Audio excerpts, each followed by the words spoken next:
Shalom, shalom, shalom a todos, a graça e paz do Senhor Jesus. Estamos aqui hoje em mais uma ministração do curso de cura interior.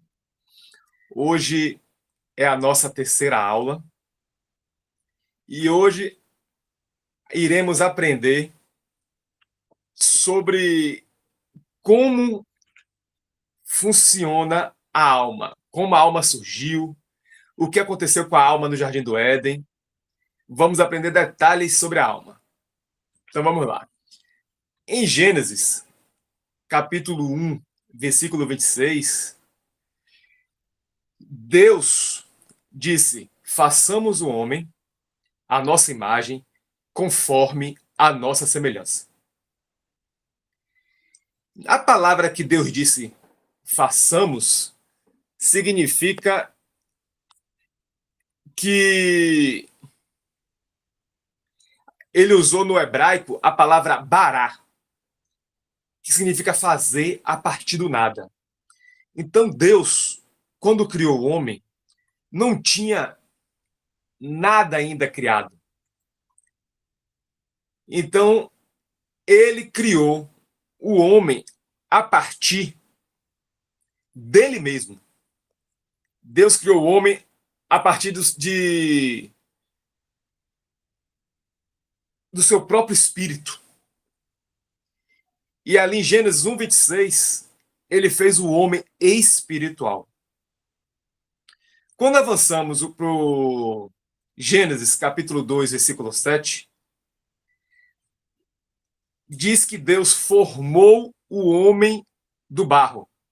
Muitos pensam que o homem foi criado em Gênesis 2, mas o homem foi criado em Gênesis capítulo 1. O barro, ele usa a palavra no hebraico iatizar, que a palavra iatizar, no original, significa fazer a partir de algo. Portanto, Deus, ele pegou o barro e modelou a parte física do homem, o corpo físico. O corpo físico, ele é a casa do Espírito, ele é o tabernáculo do Espírito, ele é a arca do Espírito, ele é o templo do Espírito. Então, em Gênesis capítulo 1, versículo 26 e 27, Deus fez o homem verdadeiro, o homem original. Quando Deus pegou aquele barro e modelou, ele modelou só a casca. Ele modelou só a casa do homem, onde o homem iria habitar. Depois de ter feito a casa para o espírito habitar, ele pegou o espírito que ele criou e soprou dentro da narina do boneco de barro. E o espírito criado, ao entrar dentro do homem formado, surgiu a alma. Então a alma, ela nasceu na junção do espírito criado com o homem formado. Então, nós seres humanos, nós somos pessoas espirituais, criados à imagem e semelhança de Deus, e temos um corpo físico onde o nosso espírito habita. E a nossa alma, ela também é espiritual, é a conexão do nosso espírito com o nosso corpo. E na nossa alma se encontra nossas emoções, nosso intelecto, a nossa razão, nossos pensamentos, sentimentos, tudo que temos nessa vida humana e terrena. Mas nós também temos uma mente espiritual que é diferente da mente da alma. E essa mente espiritual, ela só é acessada quando nós nascemos de novo através de Jesus Cristo e nós somos amadurecidos em um relacionamento com Deus, com o Espírito Santo, para começar a discernir as coisas espirituais do homem espiritual. Enquanto o nosso homem espiritual, que nós vemos em Romanos, capítulo 8, onde fala dos filhos ruios e dos filhos tecnões. Enquanto o nosso homem espiritual é uma criancinha recém-nascida, a alma está governando a nossa vida.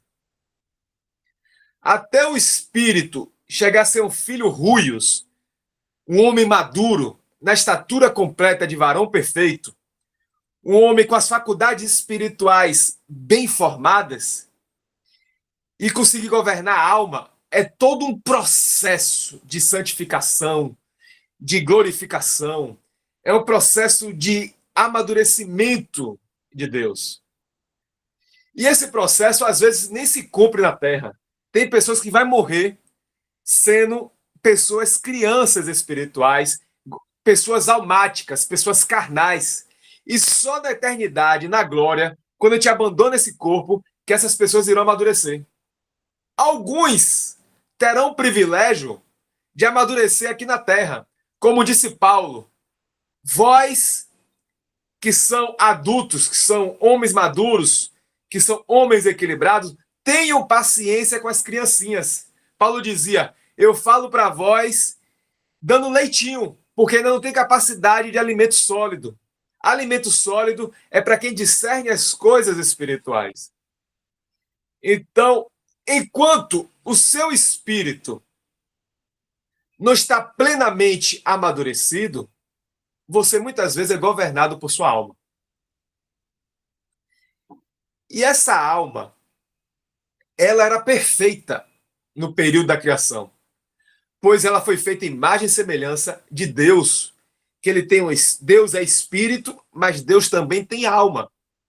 Para os alunos de teologia que estavam aqui na aula de ontem, o pastor Charles deu uma explicação fantástica. Eu não vou me alongar sobre isso, sobre a alma de Deus, mas só vou citar algumas coisas que você vê na Bíblia.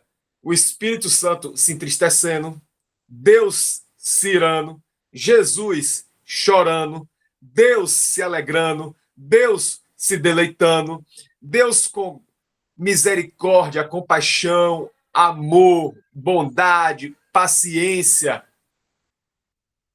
Vários elementos que são elementos da alma. O próprio fruto do Espírito Santo, ele traz elementos da alma, domínio próprio da alma.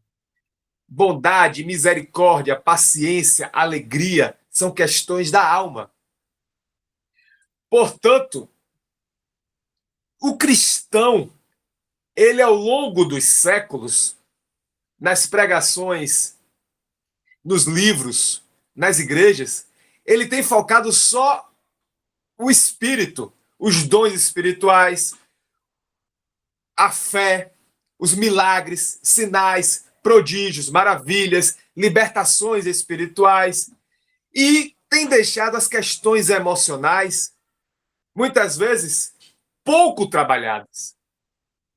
Só que estamos numa época onde surgiu o computador, onde surgiu a internet, uma época da pós-pandemia, pós-modernismo, uma época do terceiro milênio, do século XXI, uma época ultramoderna, uma sociedade líquida, uma sociedade volátil, uma sociedade multifacetada, com bombardeios de milhões de informações ao mesmo tempo, e a nossa alma tem sido acessada pelos olhos, pelos ouvidos, e bombardeada com pensamentos e sentimentos, que hoje esse tema emocional, o tema da alma, é um tema essencial na igreja, porque nós temos muitos cristãos, muitos filhos de Deus, homens e mulheres sinceros, que estão vivendo verdadeiras crises de ansiedades, verdadeiras crises de identidade, verdadeiras crises de angústias, porque a alma tem sido altamente estimulada com estresse, medo, pensamento acelerado, e tem sobrecarregado o sistema nervoso, tem sobrecarregado o córtex pré-frontal, tem hiperestimulado o sistema límbico, um excesso de dopamina, um excesso de conteúdo que gera uma forma de acessar o nosso cérebro de uma maneira, às vezes, tóxica, doentia, disfuncional. Então, esse tema hoje, alma, cura interior, emoções, é algo essencial na Igreja de Cristo. Porque hoje o alto índice de suicídio entre pastores, o alto índice de pessoas sofrendo crises emocionais, então é um tema de extrema importância. E a igreja não pode se calar e entregar esse conteúdo de altíssimo valor na mão de pessoas ímpias. Entregar isso para o humanismo, para o legalismo, para as ciências humanas. E não saber que a Bíblia tem competência e capacidade pelo Espírito Santo de te instruir como cuidar também da alma. É claro que é importante entender que, por ser um tema muito sensível e delicado, você não pode, em um simples curso de teologia, achar que você está pronto a lidar com a alma. É necessário, como nós estamos aqui na comunidade Essência do Caminho Veredas Antigas, com toda essa quinta-feira, porque entendemos que esse é um tema necessário a ser trabalhado separadamente.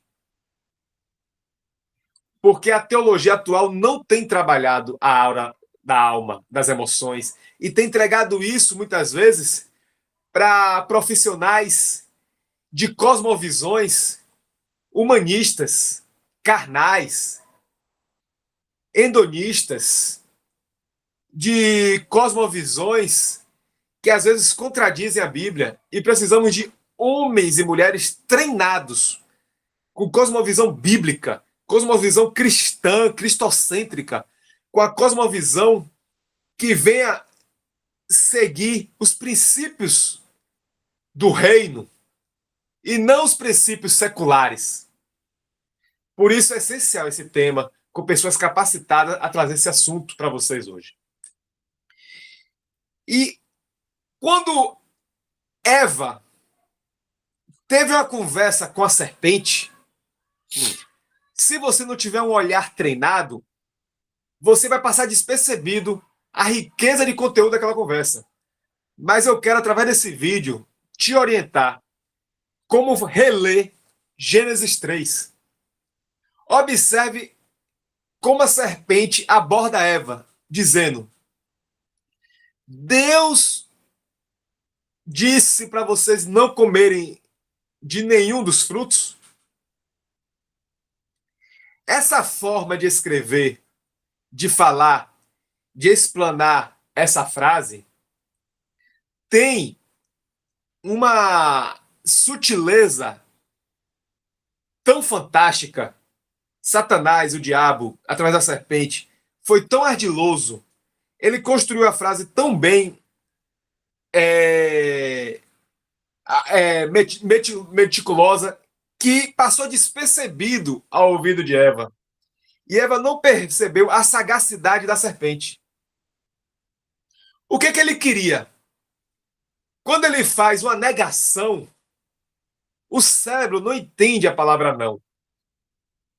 Então, como ele não entende a palavra não, o inimigo ele vai puxar a sua atenção e trazer seu foco para o tema que ele quer que você olhe. Deus, ele é um ser que nós estamos aprendendo aqui no curso de teologia, um ser infinito em grandeza, em glória, em poder, em atributos, onipotente, onipresente, onisciente, altíssimo, soberano, 3 vezes santo, um Deus de uma capacidade extraordinária de pensamento, criação, e você vê o universo vasto, uma variedade absurdamente grande de animais e plantas. Então, a variedade que Deus criou todas as coisas é muito grande. Mas o que é que o inimigo fez? O inimigo, ele tirou o foco da glória de Deus e botou o foco na proibição. Olha o que acontece com sua vida e com a minha vida. Imagine você. Vou pegar alguns exemplos aqui, ó. Vou pegar exemplo de um carro, vou pegar exemplo de roupa, vou pegar exemplo de estética, vou pegar exemplo de casa, de casamento, filhos, amigo e a vida em geral. Pense aí nas suas roupas, pense aí no carro que você dirige, como ele é, na casa sua, pense no seu filho, no seu esposo, na sua esposa, pense nos seus amigos, pense na sua vida em geral. Se você parar para pensar com o coração de Deus, com o olhar divino, com a mente do Espírito Santo, você vai perceber quantas qualidades tem seu cônjuge, quantas coisas boas tem seu filho, quantas bênçãos tem sua casa, como seu carro tem lhe servido, como você é uma pessoa bonita, com saúde, quanta coisa boa em sua vida. Mas a nossa mente, ela só vê os defeitos. A nossa mente só vê o que está errado, só vê o que está faltando, só vê problema, crise, só vê falha. A nossa mente não enxerga 99% de coisas positivas. Ela enxerga 1% de coisa negativa. Então, nossa mente é hiperfocada para desqualificar o positivo. Ela tem um filtro negativo, que ela tem uma visão em túnel, que ela distorce a visão e só enxerga o defeito. Se você pegar uma folha em branco e botar um pontinho preto, você vai ver só o pontinho preto. 99,99 da folha é branca, mas você vai enxergar o pontinho preto. Se seu corpo é perfeito, aparece uma ruga, você vai ver a ruga. Se sua vida está maravilhosamente bem e você tropeça e fere o dedo, você vai observar no tropeção do seu dedo. Se você tem 100 peças de roupas perfeitas e aí você sai, uma peça perde o fio, você vai prestar atenção naquele fio desfiado. Nós temos uma mente que é naturalmente negativa. Então, quando a serpente chegou para Eva e disse: é verdade que Deus lhe proibiu de comer todas as árvores do jardim? Ele não estava preocupado em dizer verdades. Ele estava preocupado em concentrar a mente de Eva na proibição. Aí Eva corrige: não! De todas as árvores podereis comer. Só não podereis comer da árvore do bem e do mal que está no meio do jardim. Acabou. Acabou ali. Nessa frase, Satanás ganhou a guerra. Nessa frase, Eva já caiu. Nessa frase, já começou todos os problemas. Aí, o pessoal pensa que o problema aconteceu quando Eva comeu o fruto. Engano. O problema aconteceu quando Adão permitiu Satanás conversar com Eva, através da serpente. O segundo problema aconteceu quando Eva caiu na conversa de Satanás. O fruto foi a consumação do pecado. Mas a Eva já tinha caído há muito tempo. Mas você só enxerga que Eva comeu o fruto. Como assim, Matheus? Não estou entendendo nada que você está falando. O que é que tem nessa frase de tão interessante que você está dizendo aí? Eva disse que a árvore do bem e do mal estava no meio do jardim. Se você voltar e ler direitinho a palavra, quem estava no meio do jardim era a árvore da vida. Satanás sempre vai tirar Jesus do centro da sua vida para botar o pecado para centralizar a sua vida. O Espírito Santo vai deixar de ser centro. O reino vai deixar de ser centro. Você vai para a igreja domingo à noite e vai passar o resto do domingo em pecado. Vai domingo de manhã para a praia, domingo de tarde para o shopping, para domingo à noite você ir para a igreja. Você vai esquecer de Deus segunda, terça, quarta, quinta, sexta e sábado. Só vai lembrar de Deus no domingo. Você vai ler a Bíblia quando você acorda de manhã. Você pode ser até aquela pessoa que jejua de manhã, lê a Bíblia de manhã, ora de manhã, mas o resto do dia você passa em pecado. Você esquece de Deus. Porque você vai compartimentalizar Deus numa caixinha. Eu estou com Deus quando eu estou orando. Eu estou com Deus quando eu estou lendo a Bíblia. Eu estou com Deus quando eu vou para a igreja. Eu estou com Deus quando eu estou pregando o evangelho, evangelizando. O dia tem 24 horas. E você precisa estar com Deus até quando você estiver fazendo o número 2 no sanitário. Você tem que estar com Deus até quando você estiver naquele momento de amor com o seu cônjuge. Deus tem que estar presente. Deus precisa participar de sua vida quando você estiver penteando o cabelo, passando cotonete no ouvido. Não importa o que você faça. Deus, ele é onipresente e precisa ser na sua vida. 24 horas por dia, 7 dias por semana, acordar e dormir pensando em Deus.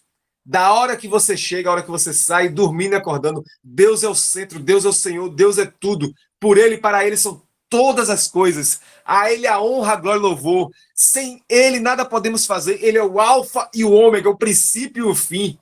Ele é o autor e consumador de nossa fé. Ele é o nosso criador, nosso dono, nosso Senhor, nosso rei. Ele é soberano sobre nós. Ele governa nossa mente, governa nosso coração, governa nossa vida. Tudo que façamos ou deixamos de fazer é para a glória de Deus. Tudo que pensemos, nossos pensamentos que levam nossa mente cativa para Cristo. Um coração segundo o coração de Deus, a mente do reino, o caráter do Espírito Santo. Nós precisamos estar 24 horas mergulhado na presença de Deus. Deus não é o Deus da igreja, não é o Deus da Bíblia. Deus é Senhor absoluto de todas as áreas. Se a gente não entender isso, a gente vai botar Deus no canto e vai botar o nosso eu no centro. Então ali Eva pegou a árvore do bem e do mal e centralizou. Começou a hiperfocar, hipergeneralizar, e ali ela só começou a enxergar uma árvore. Tinha milhares de árvores. Mas ela começou aquela árvore crescer na sua mente. Começou a ser agradável à vista, desejável de comer. A tentação é assim. Você vive um casamento feliz. Até que vem uma terceira pessoa e entra na relação. E aquela terceira pessoa cresce no seu coração. E você começa a ver os defeitos do seu cônjuge. Você só começa a ver problemas e crise. E aquela terceira pessoa começa a ser a pessoa melhor em vários sentidos e se torna agradável à vista, desejável, e aí cai no pecado. Isso em qualquer área. Dinheiro, mentira, pensamento, emoção, trabalho, o que for. Aquilo cresce e centraliza em sua vida. Então, Eva começou a hiperfocar a árvore do conhecimento do bem e do mal. Aí depois, Satanás deitou e rolou. Que nada! Pode comer que não vai ter nada. Deus é mentiroso. Eu sou a verdade, Deus é mentira. Crê em mim, não crê em Deus. Coma e não vai acontecer nada. E aí começou aquela conversa horrível, só ladeira abaixo. O que tudo isso tem a ver com cura interior? Vou chegar lá. Quando a alma, ela, o bem e o mal entrou, a alma começou a achar que Deus ia matá-los. Adão e Eva se esconderam de Deus, não entendendo que o salário do pecado é a morte. Quem mata o homem é o pecado. Deus é amor. Deus não quer matar seus filhos. Deus quer perdoar, Deus quer curar, Deus quer salvar, Deus quer restaurar, Deus quer libertar. Deus morreu na cruz por nós. Deus nos ama, Deus nos valoriza, Deus se importa conosco. Deus nos protege. Deus só quer o nosso melhor. Mas ali Adão e Eva começou a ter medo de Deus e achar que Deus queria matá-lo e se esconde de Deus. Quando a alma pecou, ela distorceu a verdade e acreditou na mentira. E assim nós acreditamos em todas as mentiras que a sociedade vende. Deus se torna um Deus chato, Deus se torna um Deus tirano, um Deus exigente, um Deus ruim, um Deus que só quer tirar as coisas boas da vida. Isso é para tudo, é para dieta, para exercício físico, é para saúde, é para casamento. Sabe? Deus se torna um ser religioso, um ser antiquado, ultrapassado. Tudo isso é uma alma distorcida. Tudo isso é uma alma que não percebeu o quanto o pecado corrompeu sua mente, emoções e pensamentos. E ali também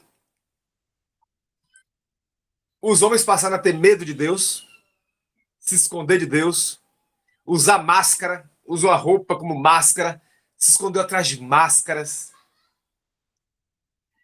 Ficou tudo distorcido na visão humana. Começou um a acusar o outro, Adão acusa Eva, Eva acusa a serpente, ninguém assume responsabilidade. Adão acusa a Deus, a mulher que tu me deste.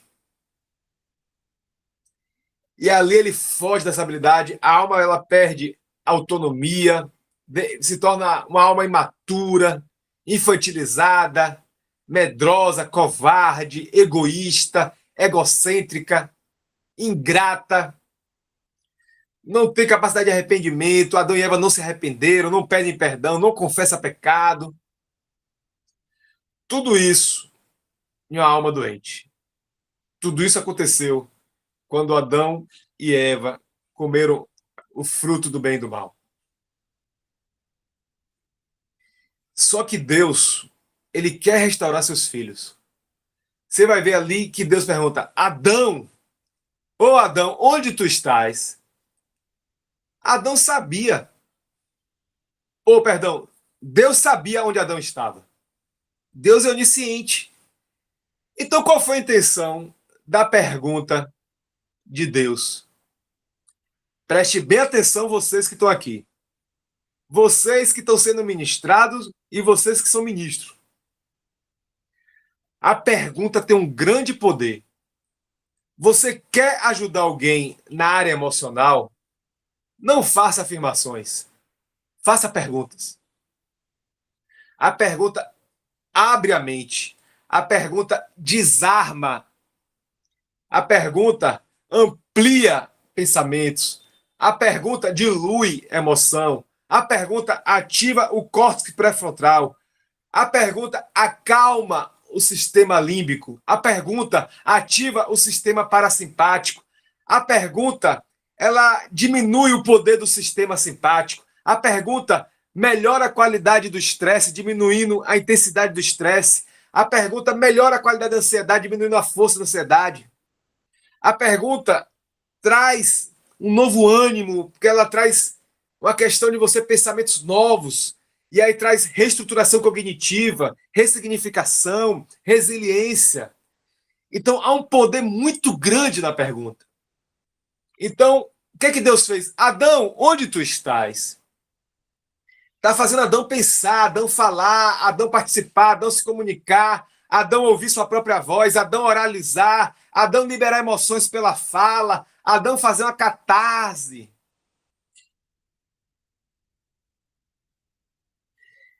A pergunta ela tem um grande poder. Quem mandou Adão comer da árvore do bem e do mal? Comeste da árvore que eu disseste que não comeste? Deus faz três perguntas. Jesus também fez isso. Pedro, tu me amas? Pedro, tu me amas? Pedro, tu me amas? Quer conversar com alguém? Faça a pergunta, não acuse, não julgue, não condene, não critique, não faça afirmações categóricas, não grite, não fique com raiva. Faça perguntas com uma voz pausada, tranquila, serena, com calma, de forma equilibrada. Você vai mandar mensagem para o cérebro dizendo: Não estou em perigo. A pergunta traz um ambiente de segurança. A pessoa se sente confortável, se sente acolhida, se sente amparada. Então, a primeira coisa que Deus fez foi perguntar. A segunda, Deus ele vai na raiz do problema. Ele diagnostica o problema, ele vai na raiz. Quando você pergunta, você faz uma anamnese. E através da anamnese, você identifica a raiz. E o paciente, o cliente, o irmão em Cristo, o discipulando, a ovelha, o liderado, a pessoa que está sendo ministrada por cura interior, seja quem for que você está conversando, seu amigo, parente, com quem for, as perguntas vão poder você entender o que aconteceu, entender o contexto, entender todo o histórico, e ali você vai investigar onde está a raiz. Depois que você encontra a raiz, você vai tratar o problema. Quando Deus fala a terra será maldita, ele mostra a sua atitude gerou consequências. Mulher, tu vai parir com dores, a sua atitude gerou consequências.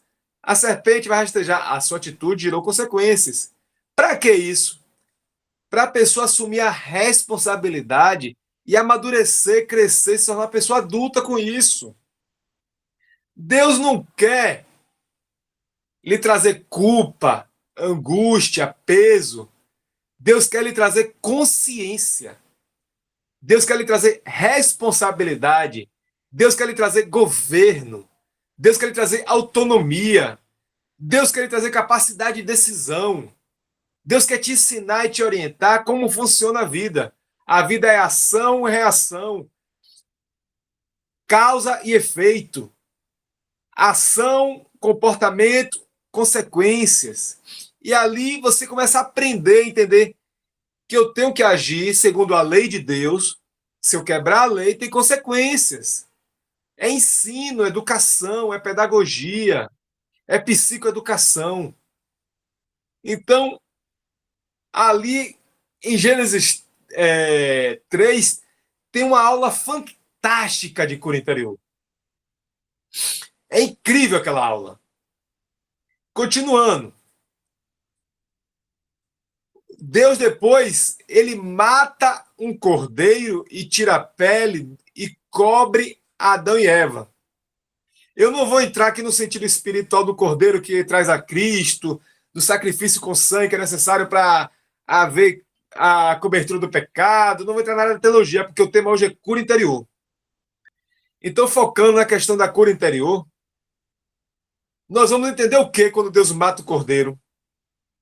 Deus mata o cordeiro, ele manda 3 mensagens para Adão e Eva.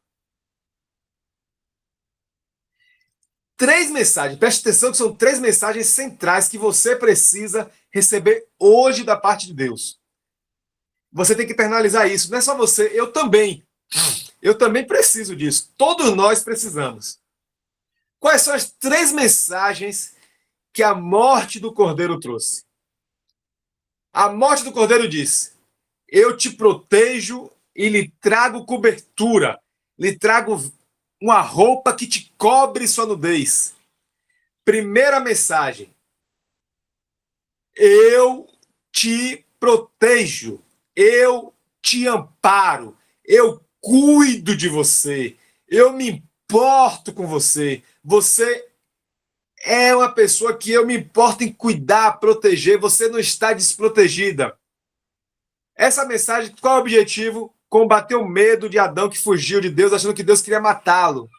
E Deus mostra que Deus não matou o homem, pelo contrário, matou o animal no lugar do homem, e ainda profetizou que do ventre vai ter um que vai esmagar a cabeça da serpente, e ele ferirá o calcanhar, mostrando que Deus já está preparando um sacrifício no lugar do homem. Deus ama você, me ama, ama seus filhos e protege. Nós somos seguros. Ele é nossa torre forte, nossa segurança, nossa fortaleza. Ele é nosso socorro bem presente no dia da angústia. Ele diz: não temas, eu sou contigo. Não temas, te pego na mão direita. Não temas, eu te guio. Não temas, eu te oriento. Não temas, eu sou o teu baluarte. Eu sou a tua bandeira. Eu sou aquele que cuida de você. Se você está com medo de ficar desempregado, passar fome, de morrer com a doença, se está sofrendo, está passando crises emocionais, crises financeiras, crises no casamento, ele diz: eu cuido de você, eu entro em sua vida, eu sou o pastor que dá vida pelas ovelhas. Não temas que eu sou contigo, minha pequena ovelha, meu pequeno filho. Eu te coloco no meu colo. Eu escrevi você na palma de minha mão. Eu sou contigo. Essa é a primeira mensagem. Proteção, segurança, conforto, consolo. Lembra que eu falei que foram 3? Até agora eu só falei uma. Faltam 2. Qual é a segunda mensagem da morte do Cordeiro? Eu te amo. Deus é amor. Eu amo vocês. Vocês são meus filhos amados. Vocês são pessoas que eu não desisti, mesmo em pecado, mesmo errando, mesmo falhando, mesmo duvidando, mesmo mentindo, mesmo negando meu nome, mesmo me rejeitando. Eu não desisti, não desisto de vocês. Eu amo vocês. Meu amor é incondicional, meu amor é incomparável. Não tem altura, não tem comprimento, não tem largura, não tem profundidade que possa medir o tamanho do meu amor. Assim como eu sou infinito, infinito é meu amor por vós, ao ponto de eu preparar meu próprio filho para morrer por vós. Eu prefiro morrer na cruz através de meu filho Jesus do que ver vocês indo para o inferno. Vocês são importantes demais para mim. Eu me importo. Cada fio de cabelo seu está contado. Todas as coisas cooperam para o vosso bem. Pois eu amo vocês. E vocês podem todas as coisas em mim que te fortaleço, diz o Senhor. Essa é a segunda mensagem que Deus fala através da morte do Cordeiro. Finalmente, a terceira mensagem.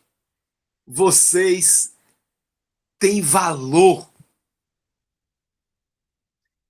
Eu valorizo vocês. Vocês não são pedra, não são simples animais, não são árvores, não é terra, não são astros. Vocês são minha imagem e minha semelhança. Eu escolhi para vocês serem meus herdeiros, co-herdeiros com Cristo. Eu escolhi cada um de vocês para levar o meu nome, ser meus sacerdotes, meus profetas, minhas sacerdotisas, minhas profetisas. Eu escolhi vocês para entregar o meu espírito para habitar com vocês, porque vocês são joia rara de altíssimo valor, sacerdócio real, nação santa, povo adquirido. Eu valorizo vocês, vocês não são desprezáveis nem desprezíveis. Deus quebrando o complexo de baixa estima, complexo de inferioridade. Deus mostrando que vocês têm valor. 3 grandes verdades Deus fala. Eu te protejo, quebrando o medo. Eu te amo, quebrando a angústia de abandono. E eu te valorizo, te dando autoestima e amor próprio, para vocês entenderem. Só a unidade do Éden, uma administração profunda de cunho interior. Muito forte aquela administração ali, Deus. E não para por aí. Diante de tudo isso, Deus é bom o tempo todo Deus é bom. Amém. E diante de tudo isso, diante desse amor de Deus, diante dessa segurança que Deus me passa, diante de todo esse valor, o que mais Deus quer fazer na minha vida? Deus também quer me dar identidade nele. Ele nos fez imagem e semelhança dele. Portanto, nós temos a identidade em Cristo. Deus também quer nos dar propósito, missão, direção, sentido. Uma vida com propósito. viver para o reino, viver para a glória. Deus nos fez com um propósito eterno de ser imagem e semelhança de Jesus, restaurar a sua imagem e semelhança, filhos e filhas amados, filhos e filhas escolhidos, filhos e filhas separados para a glória dele. Então, Deus, ele quer restaurar sua identidade. Satanás, o diabo, o pecado, o mundo, a carne, a alma doente, distorcida, corrupta, corrompida, pegou a nossa imagem, ficou toda fragmentada, como disse Paulo em 1 Coríntios 13. Olhamos no espelho como enigma. Então nossa imagem ficou ferida, cheia de traumas, de mágoas, abandono de pai e mãe, rejeição de pai e mãe, maltrato de pai e mãe, várias crises de identidade, vários complexos. Para que eu estou aqui? Por que eu existo? Qual é a razão de eu ser? E Deus quer tratar todas essas áreas na sua vida. Deus quer te dar direção, destino e propósito. E a grande pergunta que eu vou deixar aqui no ar agora: e como, a partir de hoje, quem está aqui ao vivo, hoje é dia 30 de abril, mas para você que vai ver a gravação, não sei que dia você vai assistir, mas eu pergunto, hoje, depois dessa ministração sobrenatural do Espírito Santo, dessa mensagem altamente impactante do céu, esse maná fresquinho que você acabou de receber da parte de Deus, como eu posso aplicar esses princípios em minha vida? Como eu posso sair dessa mensagem e começar a viver uma vida sobrenatural? Primeira coisa que eu preciso fazer é acreditar, é crer. Eu preciso reestruturar cognitivamente a minha mente. Eu tenho que ressignificar minhas memórias. Eu tenho que pegar meus pensamentos disfuncionais, tóxicos, distorcidos, que têm trazido toda uma situação de doença, de situações de medo, ansiedades, angústias, estresses, crises. E agora eu tenho que me questionar segundo o prumo do amor de Deus, segundo o espelho da graça e misericórdia de Deus. E diante do Espírito Santo, me olhar com os olhos de Jesus e ser reconstruído, reconfigurado, como está em Romanos 12. Não vos conformei, tomar forma, se conformar com este mundo, mas transformai-vos pela renovação da vossa mente. Eu preciso hoje renovar a minha mente, entender, Deus me ama. Respire um pouquinho agora. E sinta agora esse amor de Deus. Vamos agora sentir a presença de Deus agora.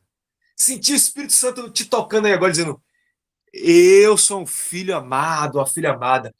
Respire. Quando você respirar, sinta o amor de Deus entrando pelo seu nariz, ó. E sinta uma paz sobrenatural alcançando sua alma, seu corpo, seu espírito agora. Receba o transbordar do Espírito Santo agora em sua vida.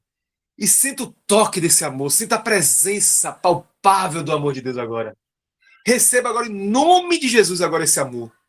Hoje é dia de transformação. Hoje Deus escolheu na agenda dele lhe tocar com seu amor.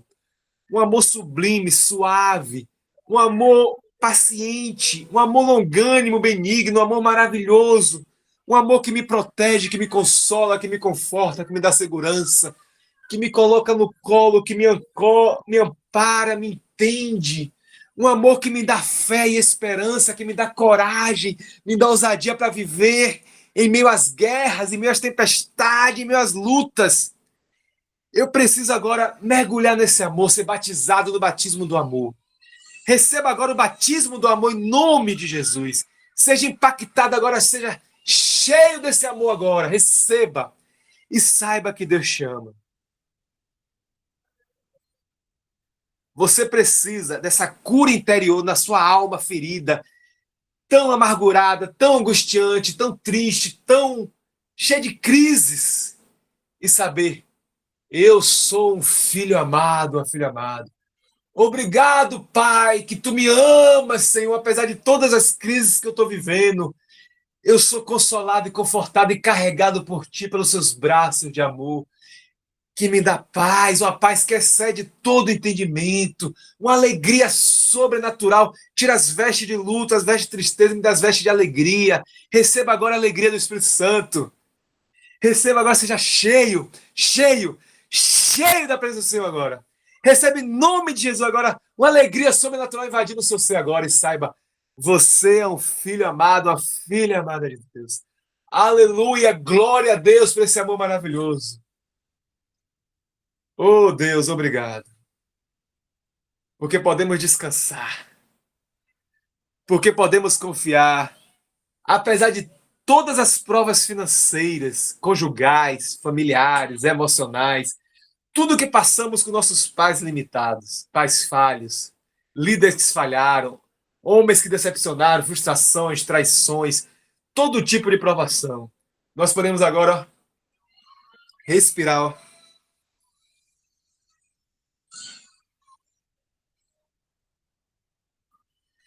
e saber que Deus me ama, Deus te ama, que eu sou um filho amado, uma filha amada, que Deus me protege, que Deus é comigo. Deus nunca nos abandonou em meio às nossas guerras, sempre esteve no barco, sempre esteve na fornalha de fogo, sempre esteve na cova dos leões, sempre esteve na Babilônia, sempre esteve no Egito, sempre esteve na Síria, sempre esteve em Roma, sempre esteve na Grécia, onde nós estivermos, no meio de pessoas nos rejeitando, nos apedrejando. Às vezes é nossa esposa, nosso marido, nosso filho, nosso pai, nossa mãe, nosso irmão, nosso amigo, nosso pastor, nosso líder, nossos discípulos, nosso vizinho. Não sei qual é a sua luta, mas saiba que o amor de Deus vem sarar hoje suas feridas. Vem trazer cura e restauração sobre a sua vida. Em nome do Pai, do Filho e do Espírito Santo, em nome de Jesus. Receba essa ministração hoje. Amém. Glória a Deus. Aleluia. E eu passo agora para o pastor Charles poder fazer o fechamento do vídeo. Eu queria convidar o pastor Charles a dizer as palavras finais e depois das palavras finais ele escolhe se ele vai encerrar a gravação ou se vai deixar os comentários sair gravados. Fica a direção do pastor. E eu estou aqui Amém. para perguntas e dúvidas. Amém. Glória a Deus. Hein? Que palavra maravilhosa. Como é bom, né? Temos aulas de teologia e depois vamos receber, né, essa palavra, receber esse amor, essa convicção de quão amados somos. É muito bom isso, né? É maravilhoso demais. Obrigado, meu irmão Mateus. Deus te abençoe em nome de Jesus, continue te usando. Continue assim, você continue assim, esse instrumento maravilhoso na mão dele, em nome de Jesus. Rodrigo, obrigado por estar aqui com a gente também, em nome de Jesus Cristo, amém? E quem quiser ficar para fazer pergunta, depois que eu parar a gravação, fique à vontade. Se quiserem sair, podem sair, tá bom? Que Deus abençoe a todos em nome de Jesus Cristo. Você que vai estar vendo pela gravação, que o Senhor resplandeça a face dele sobre você, que o Senhor te dê a paz, que o Senhor possa te dar a graça de cessar os barulhos em tua volta, para que você ouça a voz dele, e que seu coração e o meu coração se inclinem a obedecer. A grande questão não é só conhecer a vontade de Deus, mas é seguir a voz quando estivermos fazendo a vontade. Shalom, que Deus abençoe a todos em nome de Jesus. Vou parar a gravação.